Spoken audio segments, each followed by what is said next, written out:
Sorry about the interruption. So if Jesus Christ has already quoted that we needed to have these childlike eyes to enter into the kingdom, which was in essence the understanding of the wisdom to see what the kingdom really was, that the kingdom was not laced with bitterness, and it was not laced with sweetness. It was the truth, and the truth is about progression. The truth is not that you're going to get everything that you want at that exact moment, but the truth is, as long as you stay the path, one day you will. That's the truth.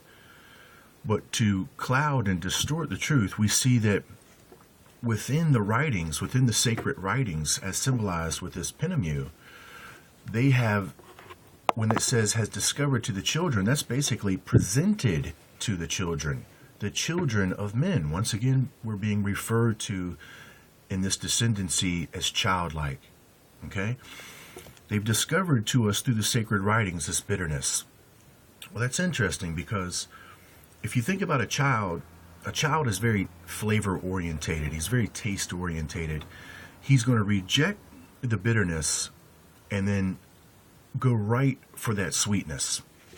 And it's in a way how they know how to turn people from God by injecting into the sacred writing in the name of God this bitter anger and wrath doctrine.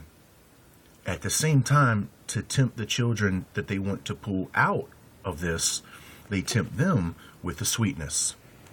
And that's going to be the vanity doctrine, the promise of Lucifer to make you immortal.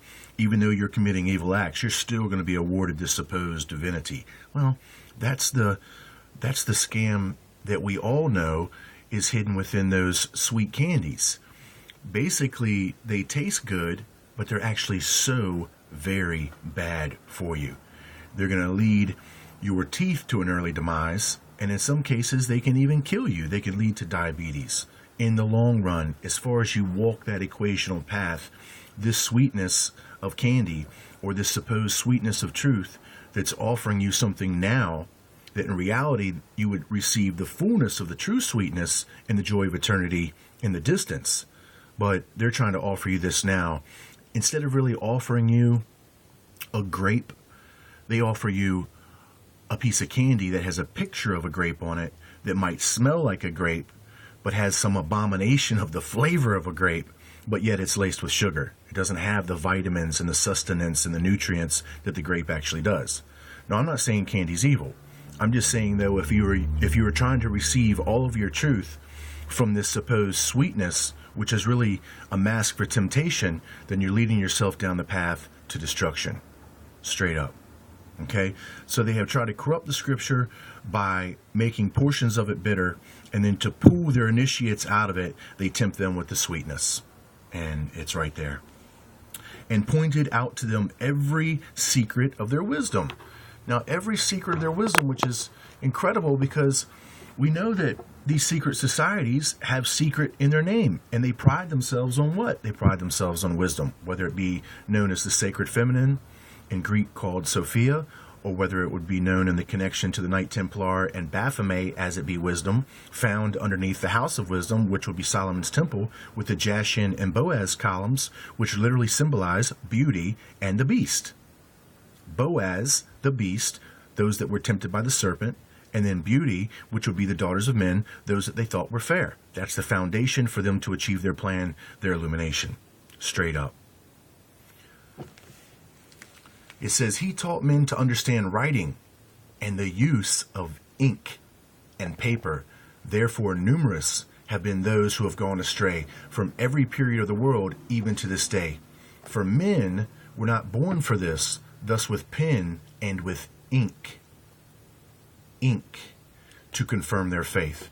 So it's not necessarily saying that writing is bad, but because of the injection of this bitterness and sweetness into the sacred writings, this false sense of hope, and then this bonding to the wrath doctrines of a supposed evil God, that's what's bad about the sacred writings. The stuff that's been injected into it, the filler, the fluff, that's what's bad. And because now people believe the scriptures are what you're supposed to confirm your faith with, many have been led astray. Many have been led astray by the filler, the fluff, the emptiness that's been encoded, indoctrinated, and tradition bound into our scriptures. All right, so he taught men to understand writing and the use of ink. Incredible. Now we're going to tie this back up to the rest of the story. Okay, so who is this pen? All right, well, in fullness of the manifestation, this pen represents the fallen prince and his faction. The pen is the fallen prince and his entire faction in the fullness. The pen uses ink to write. But if we're in relationship to the truth of this in childlike eyes, we know that this pen is using inky. That's right. Men were not born to confirm their faith through inky. Spirit of truth going to reach you. So if you want to see a little further, think about how this writing was done as it's related to ink.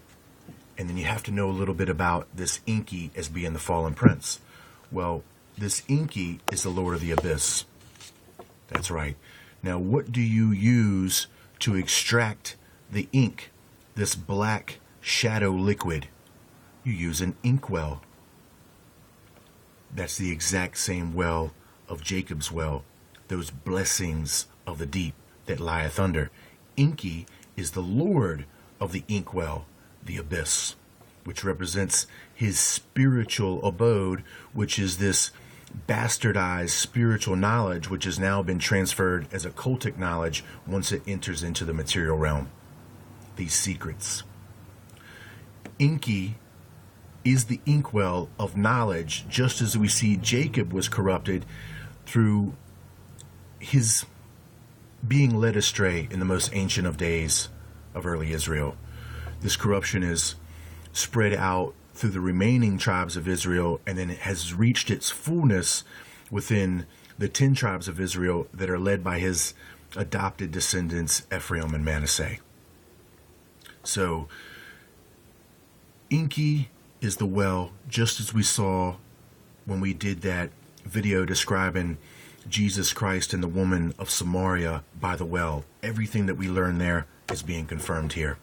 Now, for more further confirmation, because inky is in the spiritual abode, he must have a physical vessel to spread his knowledge, to encrypt. Crypt is death, dead letter. To spread the encrypting of this bitterness and this sweetness in the sacred writings. So he needs a physical vessel, right? Well, who are the physical vessels? The physical vessels are the birds of heaven. They're the ones that fed directly from this well of dark knowledge. This ink is like a liquid, right? It has no form. Just like this spirit representation is also formless in the sense of a material medium.